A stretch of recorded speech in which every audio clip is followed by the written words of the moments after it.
I am absolutely flabbergasted by the current Epstein situation. There is so much that has happened in the past weekend, and I just don't understand how this is even reality. Okay, where to even start? I'm just going to give a general overview of what I have heard in the past few days. So let's go back a few months, even a year. The Trump administration and everyone was basically saying, hey, if we get into office, we have the Epstein list. The current attorney general literally said in an interview, oh yeah, the Epstein list, of course. Yeah, I'm very familiar with it. It's sitting on my desk. They said, okay, when we get into office, we're going to release this list. Then like a week or two ago, I guess the FBI and the Department of Justice said, oh, well, we did an extremely thorough investigation of ourselves, and there's no list. There is no list, right? The detention facility where he was at, they said, oh, whoops, half of our cameras weren't working. Sorry,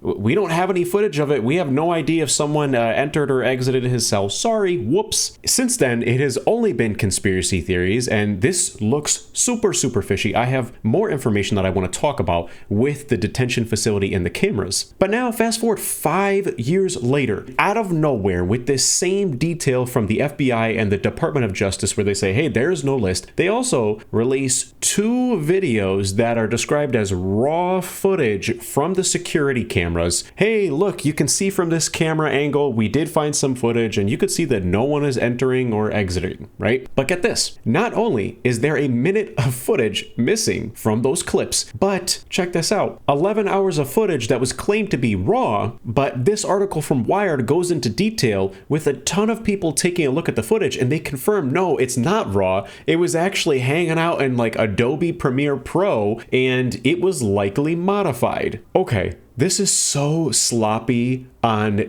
federal agencies on their part. This is just so silly. It's comical. If they're trying to cover up stuff, this is like the worst cover up of all time. Then after this horrible cover up and everyone finds out and they realize, oh, well, it doesn't take a rocket scientist to look into this and say, oh, there's a minute of footage that's just missing. And as well, this is clearly spliced. This is not raw. Why would you describe it as raw? Raw footage would be straight from the security system cameras. Then after this, okay, there's no list. Then on this like silly social media platform, Truth Social, you got Donald Trump making this ridiculous post online. I have to read it. It is so goofy. What an opener here. I'm removing my face for dramatic effect. What's going on with my boys? And in some cases, gals? What a silly opener. I've never heard of anyone referred to anyone like that. They're all going after Attorney General Pam Bondi, who is doing a fantastic job. We're on one team, MAGA, and I don't like what's happening. We have a perfect administration, the talk of the world, the talk of the town. Okay, that's ad-lib. And selfish people are trying to hurt it. All over a guy who never dies, Jeffrey Epstein. For years, it's Epstein. Over and over again. Why are we giving publicity to files written by Obama, Crooked Hillary, Comey, Brennan, and the losers and criminals of the Biden administration who conned the world with the Russia hoax, 51 intelligence agents, the laptop from hell, and more? They created the Epstein files, just like they created the fake Hillary Clinton, Christopher Steele dossier that they used on me, and now my so-called friends are playing right into their hands. Why didn't these radical left lunatics release the Epstein files? Okay, so that right there, this is so ridiculous. Everyone, the FBI and the Department of Justice was just saying, there's no list. And now he's clearly going on social media and saying, oh yeah, there's a list. Yeah, absolutely, there's a list. This is so contradictory. It is very, very silly. The rest of this post is just nonsense, and I'm going to read the rest of it. If there was anything in there that could have hurt the MAGA movement, why didn't they use it? They haven't even given up on the John F. Kennedy or Martin Luther King Jr. files. No matter how much success we have had securing the border, deporting criminals, fixing the economy, energy dominance, a safer world where Iran will not have nuclear weapons, it's never enough for some people. We're about to achieve more in 6 months than any other administration has ever achieved in over 100 years. We have so much more to do. We're saving our country, making America great again, which will continue to be our complete priority. The left is imploding. Kash Patel and the FBI must be focused on investigating voter fraud, political corruption, Act Blue, the rigged and stolen election of 2020, and arresting thugs and criminals instead of spending month after month looking at nothing but the same old radical left-inspired documents on Jeffrey Epstein. Let Pam Bondi do her job. She's great. The 2020 election was rigged and stolen, and they tried to do the same thing in 2024. That's what she is looking into as AG and much more. 1 year ago, our country was dead. Now it's the hottest country anywhere in the world. Let's keep it that way and not waste time and energy on Epstein, something that nobody cares about. Thank you for your attention to this matter. So this, to me, is something that is so unbelievably tone deaf. To say something like, let's not waste time on Jeffrey Epstein, something that nobody cares about, let's just point out the obvious here and let's be real blunt about it. There are a lot of people, kids, who came forward and literally said that they were raped. This is bad. He had an island where he would invite people over there and then they would do all sorts of nasty and horrific things to kids. This is really serious. A lot of people do care about it. And it's very clear that the masses are speaking, because on this goofy Truth social media website, there are so many news articles talking about how the president, Donald Trump, got ratioed on his own Truth social media platform. And apparently a lot of his own followers are like, yeah, this is a dead miss on this one. And then to double down on all this, there is this ridiculous and goofy video, this like debate and interview with Stephen Smith and Chris Cuomo. And it's like, okay, let's talk about the qualifications here of this video. Number one, Stephen Smith is literally like an ESPN sports analysis. So I don't understand why his opinion here even matters. And then Chris Cuomo is literally the sibling of Andrew Cuomo, who literally had to resign because all of his horrible sexual misconduct when he was working in government. How are these two people even qualified to have an opinion about what people care about? It's very clear that people care about this. This is serious and it matters. So this is the part of the debate where like people are not happy, and justifiably so. With all of these things that's going on, with the 2017 tax cuts reserved, with so much stuff that's going on that the left didn't want to happen, that you on the right said you wanted to happen, with the borders being closed, supposedly that being handled, with migrants being escorted out of this country in droves, according to you, and what you wanted, you're in an uproar off the Epstein list. That's all you've got. It's really, really surprising that this matters. Of course, I think there's a list, but I don't know. I suspect, but I have no knowledge, nor do I care. It's Friday night. I'm getting ready to go out and enjoy myself. I'm getting ready to have a nice weekend. I could give a damn about the Epstein client list. This has no effect on me whatsoever. I have a life. I don't understand for the life of me why this matters so much to these. I'm talking about people losing. They're crying on camera. They're talking about resignations. They're pissed off about everything. I'm like, really? With all the stuff going on in this country, with all the power that you possess because of the cachet and the influence you have because of your connection to this administration, that's why you upset at Trump. I didn't blame Trump one bit for looking at them and saying, really? That really matters to you? That's really that important? Mm-hmm. Now, maybe he had a different reason for saying it, trying to be evasive or whatever. I don't know. But I do know this.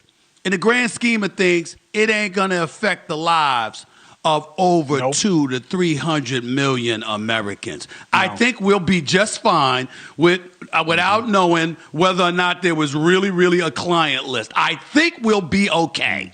It's unbelievable that this is a big deal to me. It really is. So this is the clip that is clearly so tone deaf. For someone who's literally a sports analyst to go online in front of the entire world and say, oh yeah, Jeffrey Epstein and his accomplice, they had an island that literally is known as like the orgy island. They would recruit kids. They would bring them over, invite people over, and then they would literally be raping kids. And for Stephen Smith, a sports analyst, to go on live television in front of the entire world on the internet and literally say, oh, it's Friday night, I'm going out for drinks, I have a life, this doesn't matter. I don't understand. How does this not matter at all? Like, why do you people care about this? It's so unbelievably tone deaf. Now, look, the point that he makes at the beginning, I get it. There are a lot of horrible things going on right now, bad things that are happening. There's a lot of bad things happening. But I don't understand why so many people are coming forward and they're providing like the worst possible tone deaf opinion, and they're saying, oh yeah, none of this stuff matters. Oh yeah, this is just a load of baloney. Come on, guys, have a life. Go out on Friday night. Just give up. Come on. Why do you need to see the list? It's so tone deaf, and it's really stupid. So again, let's just jog our memory and have a brief overview of what is actually going on, and let's just correct these goofballs online. A sports analyst and the brother of Andrew Cuomo. Let's just correct them and say, hey, this is why it's important. So March 2005, police in Palm Beach, Florida, Florida began investigating Epstein after the family of a 14-year-old girl reported she was molested at his mansion. Multiple underage girls, many of them high school students, would later tell police Epstein hired them to give sexual massages. That's horrible. May 2006, Palm Beach police charge Epstein with multiple counts of unlawful sex with a minor. The county's top prosecutor, state attorney Barry Krischer, takes the unusual step of sending the case to a grand jury. The grand jury hears from only one accuser in June 2006 and indicts Epstein with one count of solicitation of prostitution. Accusation from other victims, many of whom were minors, are not reflected in the indictment. Then, July 2006, the relatively minor charge draws attention, including from Palm Beach police leaders who slam Krischer for giving Epstein special treatment. The FBI opens a federal investigation that involves multiple accusers in Florida, New York, and elsewhere. So this is multiple states that people are coming forward and saying, hey, this is what happened. 2007, federal prosecutors prepare an indictment against Epstein, but for a year, the financiers, lawyers engaged in talks with U.S. Attorney in Miami, Alexander Acosta, about a plea bargain that would allow Epstein to avoid federal prosecution, which is literally horrible. Epstein's lawyers argue that his accusers are unreliable witnesses. Absolutely ridiculous. June 2008, Epstein pleaded guilty to one count of soliciting prostitution and one count of soliciting prostitution from a minor. Horrible. He was sentenced to 18 months in jail, which is not long enough, a year of community service, and is registered as a sex offender. Under a secret arrangement, the U.S. Attorney's Office agreed not to prosecute Epstein for federal crimes. He served most of his sentence in a work release program that allowed him to leave the jail during the day to go to his office and return to his cell at night, which is literally deplorable. Then he was released from jail in July 2009. For the next decade, multiple women who say they are his victims wage a legal fight to get his federal non-prosecution agreement voided and hold him and others liable for the abuse. In the lawsuits, one of Epstein's accusers says Epstein and then-girlfriend Maxwell set up sexual encounters with high-profile individuals starting when she was 17. This included royalty, politicians, academians, businessmen, and other rich and powerful men, including Britain's Prince Andrew. All the men denied the allegations. Then November 2018, the Miami Herald revisited the handling of the Epstein's case in a series of stories focusing partly on the role of Acosta, who by this point is President Donald Trump's labor secretary, in arranging his unusual plea deal. The coverage renews public interest in the case. July 2019, Epstein is arrested on federal sex trafficking charges after federal prosecutors in New York concluded that they were not bound by the earlier plea deal. Days after the arrest, Acosta resigned as labor secretary amid public outrage over his role in the initial investigation. Then, August 10, 2019, guards find Epstein dead in his cell at the federal jail in New York City. Investigators concluded he died by suicide. Okay, I'm just going to skim over some of this stuff. Then you have Maxwell charged with sex crimes, saying she helped recruit the underage girls Epstein abused, sometimes participating in the abuse herself. Then, 2021, jury convicts Maxwell on multiple charges, including sex trafficking, conspiracy, transportation of a minor for illegal sexual activity. She's sentenced to 20 years in prison, which is not enough. Then the judge orders Epstein document unsealing that would reveal the names of dozens of Epstein's associates. Former President Bill Clinton is believed to be among the people named in the redacted filings, which could be released later this week. Then in 2024, in January, the U.S. District Court for the Southern District of New York confirmed that the documents will be unsealed on a rolling basis. The first batch of documents was unsealed January 3rd. The final round of legal documents were released on January 9th. They added a few details to what was already known about the crimes. They did not contain the explosive revelations or identities of abusers that some had predicted. Over 50 pages from Epstein's passport files were secured by ABC News. There were public records requests to the U.S. Department of State spanning from early 1980s to 2019. Then in February 2024, Governor Ron DeSantis on 29th of February signed a bill into law that would make more documents from the 2006 grand jury investigation into public. Absolute more baloney. Maxwell seeks to appeal conviction. Her defense team is going to argue she did not receive a fair trial and didn't testify because she was treated poorly. Treated poorly? You treated kids poorly. I don't think it matters. Just go to jail forever. Oh my gosh. More nonsense. The records that were released, which were under seal for 16 years, revealed that the Palm Beach County prosecutor, who had reinstated efforts to charge Epstein for months, painted the alleged underage victims as prostitutes, drug addicts, thieves, and liars. They were literally victims. Oh my gosh. In the transcripts of these released files, though, one of Epstein's housekeepers stated that hundreds of girls passed through the house, sometimes 3 a day. Additionally, there are audio recordings and footage of investigators interviewing some of these underage girls who provided explicit detail of their interactions with Epstein. So with all this in mind, all this fishiness in mind, it just continues to get fishier. With the history behind why the cameras in the facility where Epstein was being held weren't working, the detention facility where he was found hanged had around 150 surveillance cameras that were analog, but starting on July 29, 2019, a technical error prevented half of them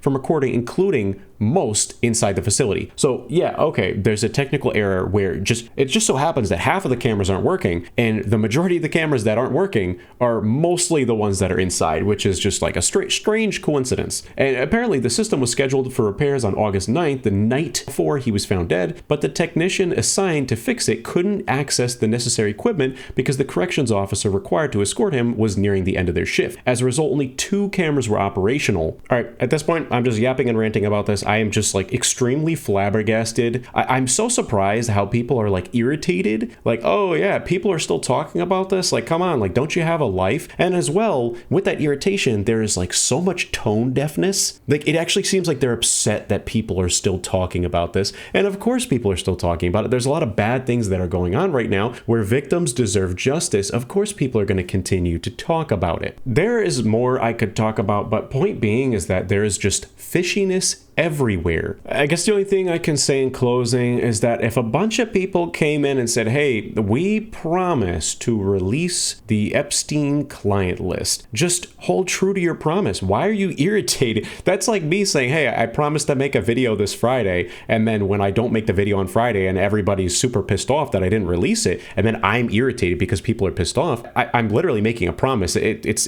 in the definition of the word promise. If you promise to do something, just do it. And then if people are still like, hey, like, when are you going to do that thing you promised me? It's completely valid for people to be pissed off. And now everyone, oh no, stop talking about it. Yeah, it's Friday night. Come on, I just want some drinks. It's so tone deaf. It's ridiculous. For these people who promised, oh, they're going to release the list, just release it. Why are you saying it doesn't exist? And oh yeah, it is. Oh, but the left, they created it. This is just complete nonsense. How many more months, how many more years do people have to fight for justice for the victims, for the list to be released, and for all these horrible people who did horrible things to be outed? All right, anyways, that's it. I ranted, I yapped.